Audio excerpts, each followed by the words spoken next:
Good evening, and welcome back to Hollyween. So, we left off the last episode talking about the house that I moved into that was my boyfriend's parents' house when I was a young girl. And the next couple experiences I'm about to tell you happened in that same house. So, one night, when we were in the bedroom, we stayed on the first floor, and we had kind of a small room. We just had a twin bed pushed up next to the window, a dresser by our feet, and across from the bed we had a TV stand and an old-time TV and PlayStation on the floor and DVDs, whatnot. And we were snuggled up, and it was late, and all of a sudden we hear boom. I mean, it rattled through the whole house and it shook. And I grabbed my old man and I was like, what was that? And he was like, I don't know. And we were freaked out. We didn't want to get up. So eventually we did. And we went downstairs. Well, I stayed at the top of the stairs, and my old man went downstairs, because downstairs where the sound came from, there in the part of the basement, there was like kind of like a makeshift room where there was a futon, and when his cousin Justin would come up, that's where he would stay. And so Justin was sleeping down there, and he said when he opened the door, Justin just looked freaked out, like he was getting up and coming to the door.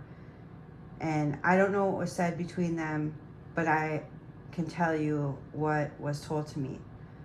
So when we eventually went back to the room, my old man had told me, he said, I don't know what that was. All Justin said was that he seen this big light and this like ball of light. And I was like, do you think it could have been like, electricity? And he was like, I don't think so. Not the way Justin was saying. He said it wasn't like, a light bulb popping or anything like that. None of the breakers had turned off. It was not like a surge of electricity, nothing like that. It wasn't even storming out, nothing. It was a regular summer's night. So we're really not sure what that was all about, but that was freaky. Another thing that happened in that house was when you'd be sleeping at night, late night, early morning, anywhere from 2 to 4, between them hours, you would hear children running up and down the stairs.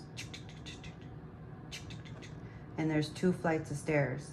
From the first floor, there's a flight to the front door, and then you turn the corner and there's another flight of stairs to go down to the basement. And there's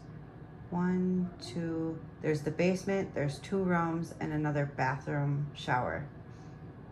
And you could hear them. Not every night.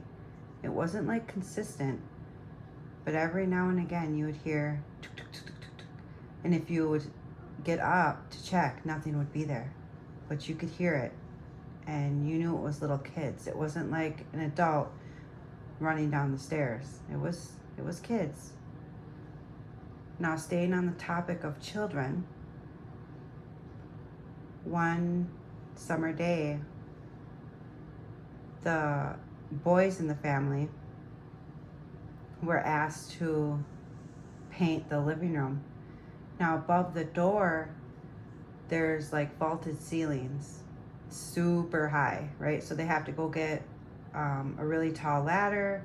They have to climb up there, take a paint roller, and roll the paint, climb up there to get all the way to the top. And they went and took a recreational break, shall we say, and the paint was all wet. they went outside. They came in and there was like a big commotion, and I didn't know what was going on. Well, come to find out, way up high in the paint was a little child's hand, itty bitty hand in the wet paint. There's no way that a kid could have got up there and touched that wet paint. There was no way. And there wasn't even any kids around at that time. None of his nieces or nephews were even born yet. And his youngest cousins weren't even there. So there was no way. So that was freaky to know that was there and that happened. They just painted over it. But yeah, that was crazy. Another experience that I had in that house was, so my old man had his auntie living there, and she would always try to scare us. So there was a part in the house on the first floor where there was a hallway. You walked down the hallway, and off to the right was a bathroom. And at the end of the hallway, there was a room off to your right, which was his auntie's room. And if you turned a little bitty corner, like about a three foot little bitty hallway, there was a room kind of right in front of you, and then off to the left was me and my old man's room. Well, there was enough room there in that 3 foot little hallway that she would stand there and she would pop out and try to scare everybody. It didn't matter who it was. She would always try to jump out and scare you. And she would get a lot of us because of the experiences that everybody was having in that house, you know. And so her popping out would just, you know, make your heart jump in your throat. So one time I had seen like some movement in a shadow down that area, and I thought it was her.